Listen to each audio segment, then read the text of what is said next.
519B Subaru Forester.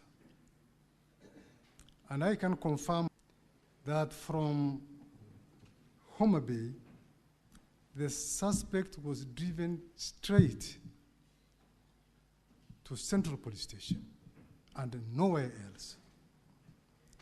And for this, we can technically confirm even the movement of the Subaru vehicle by using the GPS system.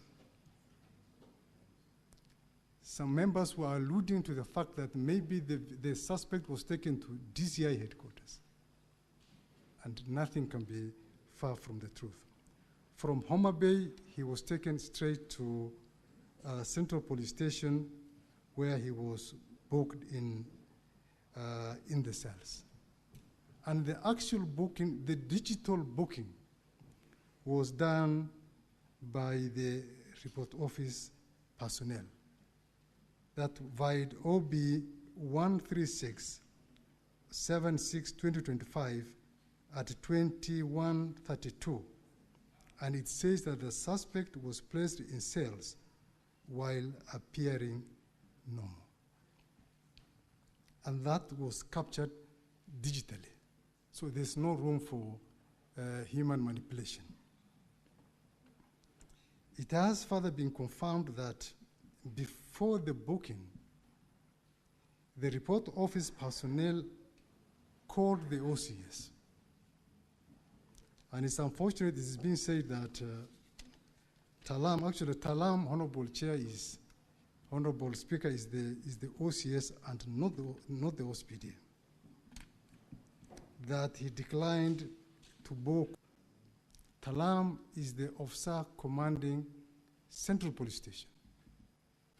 And from the totality of things, he should be treated as a prime suspect in the matter.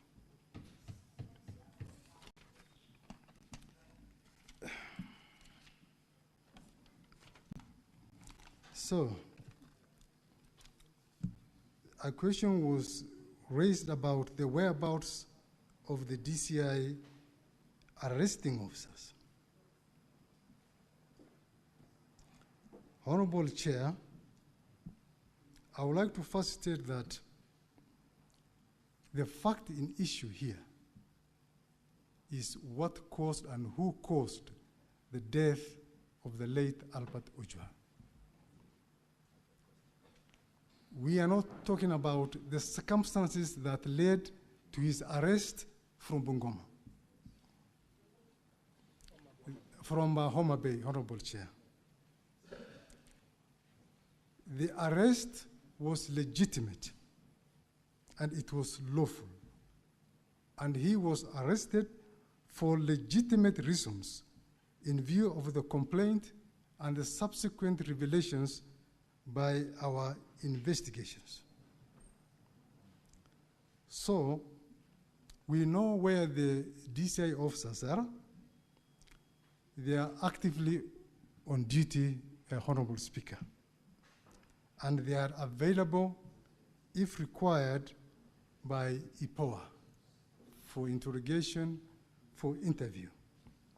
And Honorable Speaker, if the investigation establishes that they participated in the killing of the deceased, then the law should take its course and suitable action be taken against them. In regard to one Kevin Moinde who was arrested and detained at Kamukunji Police Station, the Inspector General has very, very well elucidated that it is true he was arrested, and we forwarded the file to the DPP, who said that we did not cover certain points. And on the basis of that, he was released unconditionally until such a time when we cover some of the points raised by the ODPP. In regard to the other two, we did not arrest them. We don't know where they are, and we cannot confirm whether they are dead or alive, because these are characters we have never interacted with them at all.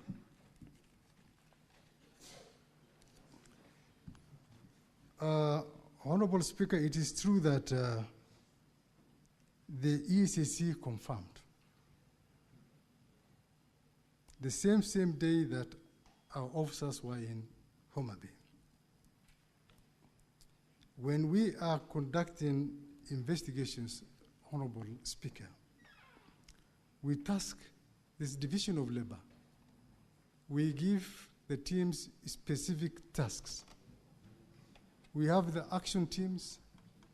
We have the teams that do the interviews, the interrogations, the writing of the correspondences, the compilation of the file.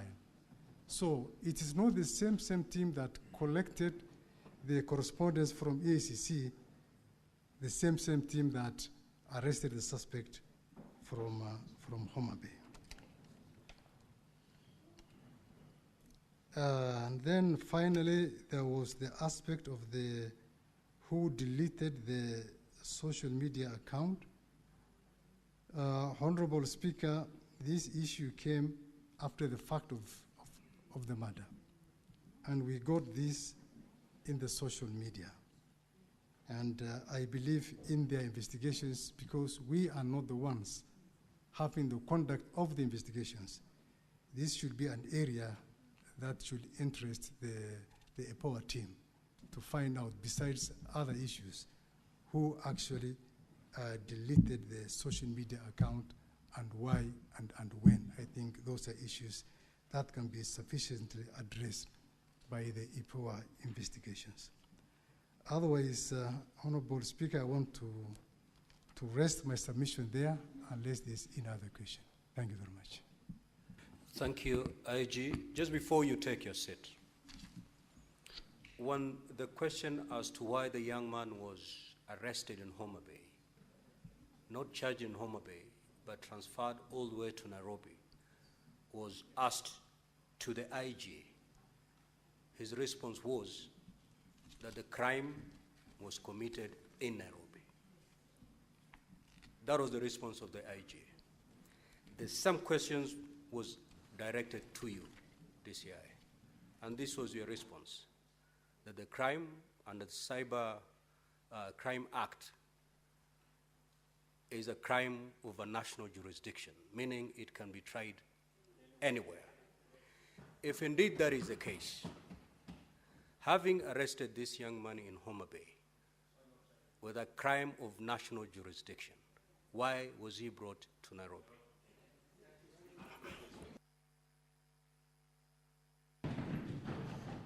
Thank you very much, Honorable Speaker.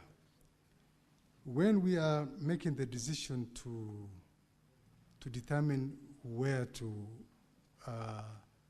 take a suspect, there are several variables that we consider.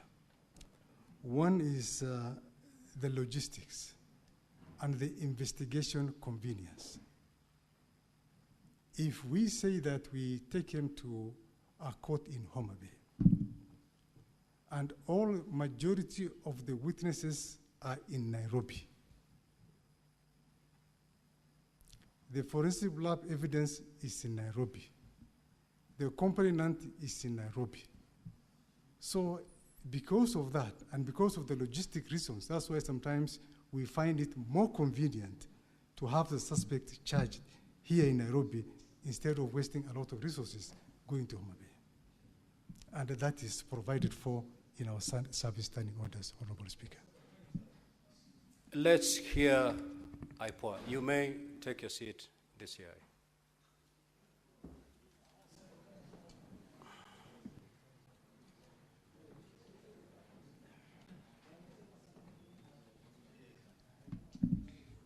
Thank you, Honorable Chair. I was asked 4 questions, and the first one was from the Leader of Majority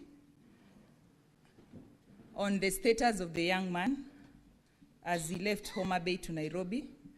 And Honorable Speaker, the documents that we have obtained from Central Police Station, which include the OB, indicate that he was booked in as of good health. We also have the statements from the 5 arresting officers, the DCI officers, who alleged that he spoke to the wife before he was booked in. And in regard to that, we have written to Safaricom to be able to obtain the call log to verify whether it's true he spoke to the wife at the same time. And also, once we have the family statements, which are meant to be taken tomorrow, the same indication will come out clearly. The other thing that would have shown his condition clearly, Chair, is the CCTV, which in our report we have indicated was tampered with.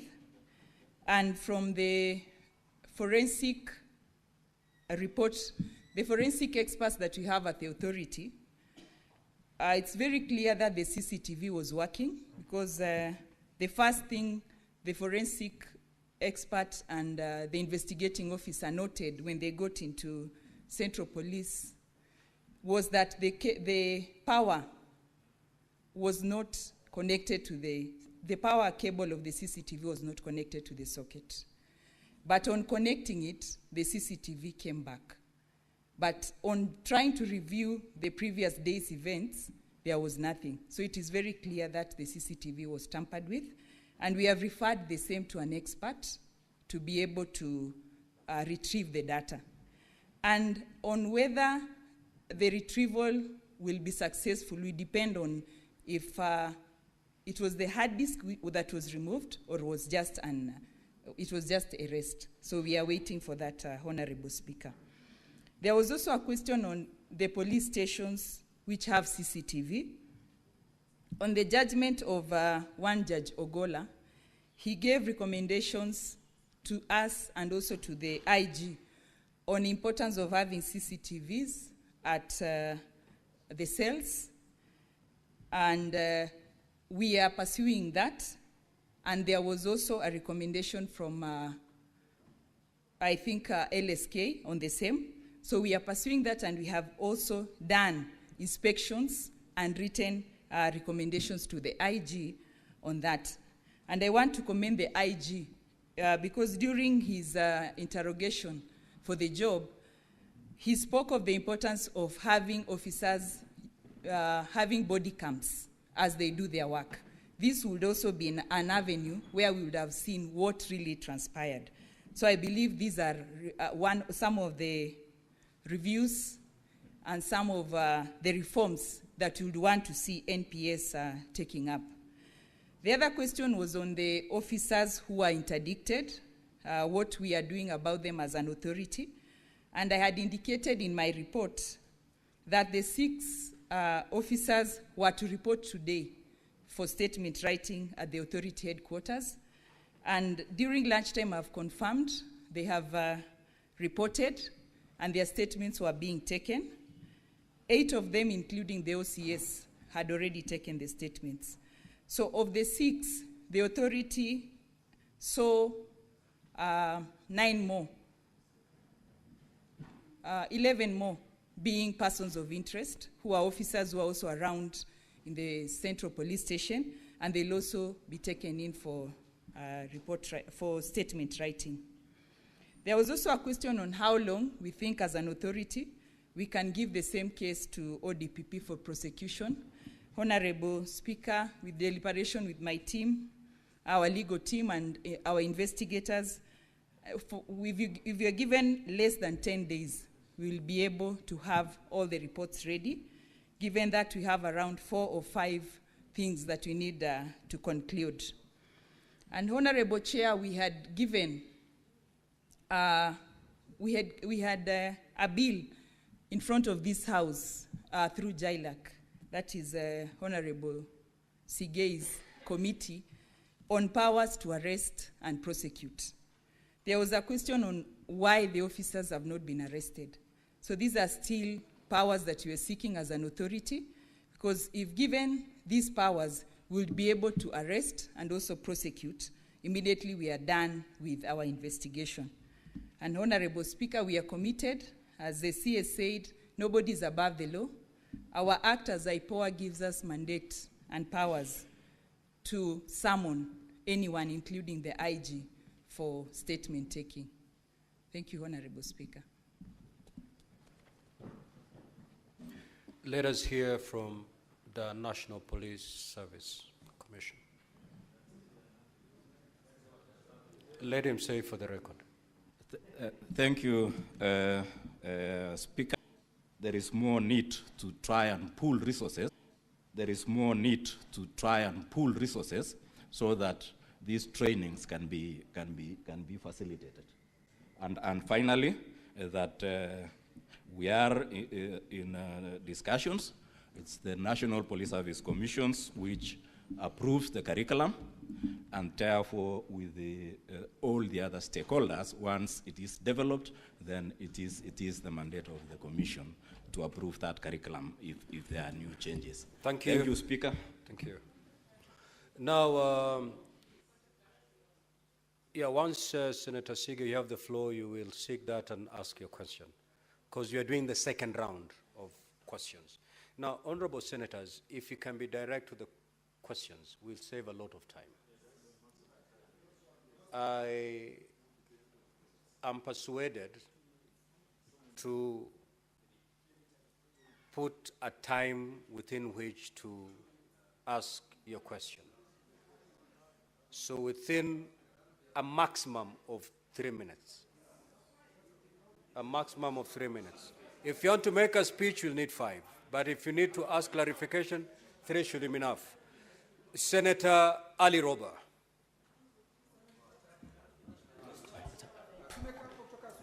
Senator Ali Roba. Thank you very much. Senator Ali Roba, just take your seat. I remember that Senator Nyutu had not concluded when we adjourned. So conclude. Thank you, Mr. Speaker. I'll take under 1 minute. I was stood down by the point of order by Majority Leader. And my last question actually was to IPOA. And I wanted to ask them how safe they are investigating people who have power to arrest and carry firearms. And Mr. Speaker, because I say this because Lawyer Willie Kimani was doing exactly what IPOA does, and he lost his life. So what is the security guarantee for IPOA? And DIG did not get my question, Mr. Speaker. He's saying that I claimed that investigation about this death has been speedy. I was talking about investigation about the claim made by DIG Lagat. It was speeded up. That is what I meant. And finally, to CS Murkomen, he said, he quoted to 245. Why we are demanding that DIG Lagat steps aside, it is because he is a police officer, and this matter revolves around him. So you cannot liken this to a complaint that is made by a senator or somebody else. This is a police officer who can interfere and who can command even people, the officers that are investigating. So it needs to be made clear. Thank you, Mr. Speaker. Senator Christopher Sige. That's very brilliant. Thank you, Speaker. The clarification that I sought, which is not part of my 3 minutes, I hope, Speaker, was that the question was asked of whether Albert Ojwang was alone or with others in the cell. And the IG said that that would be answered by the DCI and or IPOA, and neither of them answered that question. So that was the clarification that I was seeking. And it was further highlighted by Senator Mandago, who said that there is a detainee witness statement that IPOA took that would probably shed light on whether he was alone or with others. That is the clarification. My first question, Speaker.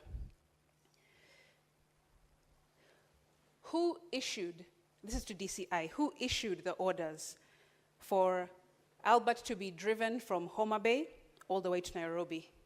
I would like to know who issued the particular instruction for that to happen and not to process him in Homa Bay. Next, the DIG personally, we have been informed, recorded a complaint. And who took down that complaint? I would like to know from the DCI as well. And who else recorded a statement in support of the allegations made by the DIG? That is also to DCI. Next, is to the IG. I know that the IG speaker already has said that many of the questions will be answered or will be revealed once investigations are complete, but this one perhaps he can answer directly. This is to the IG. You said in your first media brief that the cause of death was that he hit his head on the wall, Albert. And you've just clarified that that was wrong information given to you by the primary report by an officer. Who was this officer who gave you this false information that you then issued in your first media briefing that misled the country as of the cause of death? That is what I want to know. And the reason I ask this is because if someone saw and alleged that he had repeatedly hit his head on the walls. Senator Tobiko.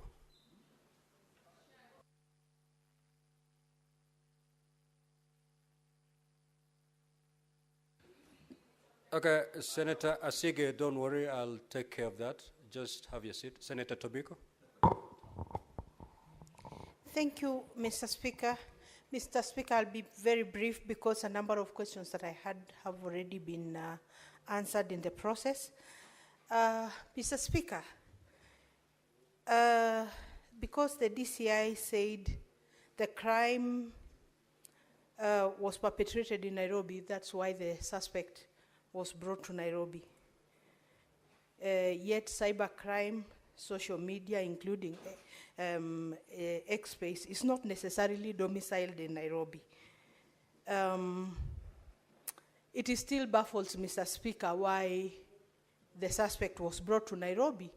But now that that happened, and he seems to have paid for his crime through his life.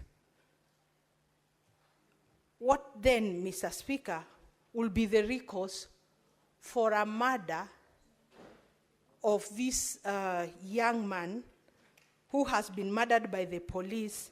What will then be, the recourse for the family and for Kenyans in general, Mr. Speaker? Because there seems to be a crime on top of another crime, Mr. Speaker. Mr. Speaker, I had also wanted, but the lady from IPOA has responded, I had wanted to know whether the interdicted officers have recorded their statements and what is the account of the account of the deceased since he was brought to the station. What was his situation when he was brought to the station? But she said those statements were being taken today in the afternoon, so maybe that we will get to know later on. Mr. Speaker, I wanted to know whether the officers at the station, that is the report office, the cell sentry, record at the OB, if they clearly stated the status or the health situation of the deceased before he was booked in. Mr. Speaker, it is also of interest to this House to know how many hours it took to pick Mr. Ojwang from his home to, what was the name of that police station? The first police station. Mawega. And then from Mawega to Nairobi. How many hours? Because that seems to have had so many hours in between, so that we know whether that is normal or whether there was a detour to some other place before he was finally booked into Nairobi. And then, Mr. Speaker, I also wanted to know the normal situation. Do police arrest to investigate, or they investigate, forward the case to ODPP, then the DPP recommends the arrests? What is the normal situation, Mr. Speaker? Senator Muma. Senator Muma.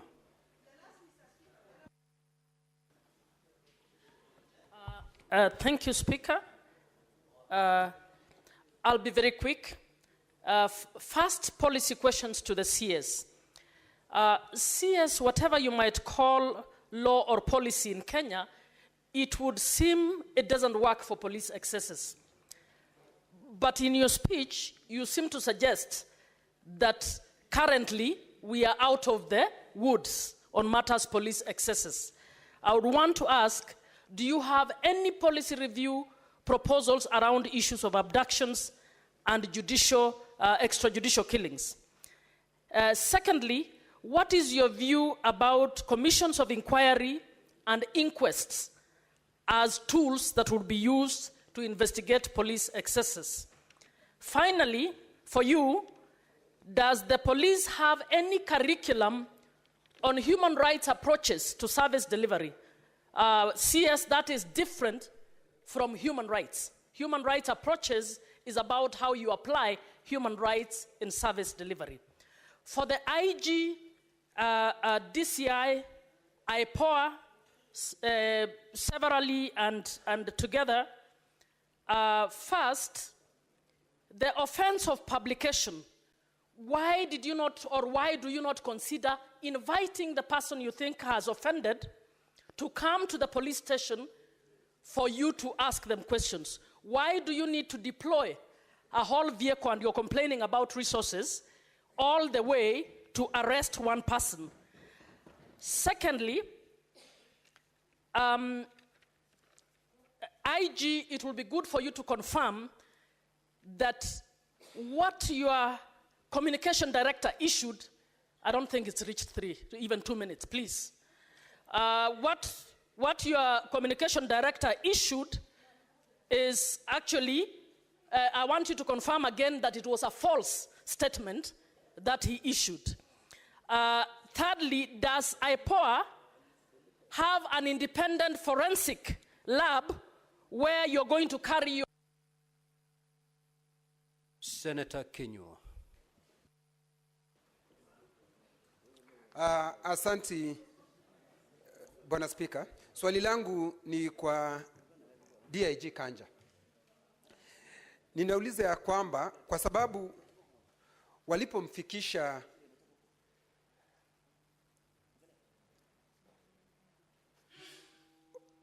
Albert Ojwang, walipomfikisha pale Central Police Station, tayari yule ambaye ni afisa mkuu wa pale katika ile police station ambaye anaitwa Talam hakuwako. Inasemekana alipigiwa simu kuulizwa kama atakubali yule Albert Ojwang aweze kuwekwa katika ile seli.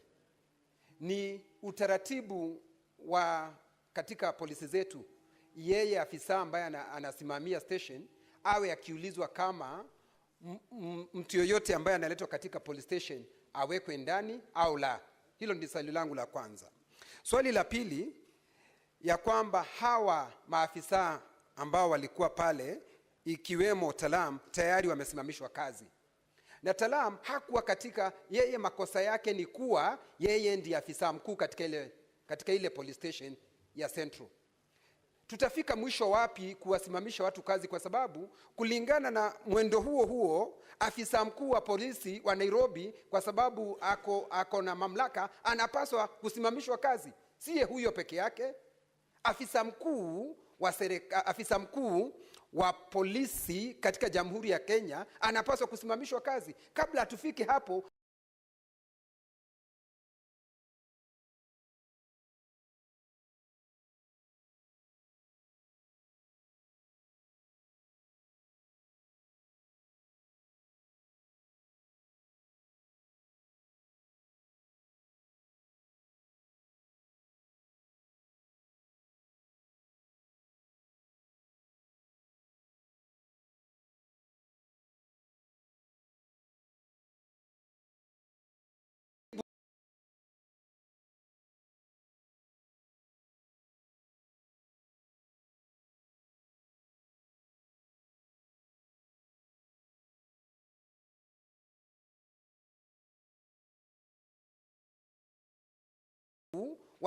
afisa mkuu wa polisi katika Jamhuri ya Kenya anapaswa kusimamishwa kazi. Kabla tufike hapo,